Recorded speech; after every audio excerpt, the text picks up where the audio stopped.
What was meant to be a relaxing holiday ended in a nightmare for a Saskatoon man. He says after a flight cancellation, he, along with 150 others, were left stranded outside of a Mexican airport overnight.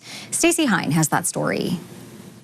Joel Ebach was on his way home from a hot holiday in Cancun, but he ran into some turbulence before even getting on the plane. It was actually kind of a horrendous experience. He says after dozens of delays, his flight was canceled at 10 p.m. and he, along with 150 other Sunwing passengers, were left stranded outside the airport. We were told that Sunwing was waiting outside for us. They had buses for us and they were going to shuttle everybody to hotels.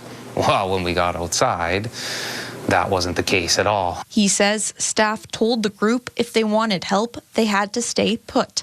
Many waiting in the parking lot for hours with no food or water. There was a lot of couples with younger kids. There was a person in a wheelchair. There was a lot of elderly, and they're sitting on the curb. He says he felt disrespected and ignored by staff, and says he repeatedly tried to call Sunwing for support but could not get in contact with the airline.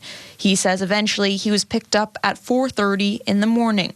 It's like Sunwing didn't care about us whatsoever. The president of Air Passenger Rights says it's unacceptable. It is the airline's responsibility to provide meals and accommodations, so they cannot expect the passengers to wait on the sun for hours without water, without food, for some kind of ground transportation. That's not acceptable. He says there needs to be more enforcement of the rules. The airlines find it actually more economical to disobey the law and occasionally pay compensation to a few passengers than to just consistently comply. He encourages passengers to take videos of their interactions with staff and document their experiences. CTV News reached out to Sunwing but did not receive a response by broadcast. Stacey Hine, CTV News, Saskatoon.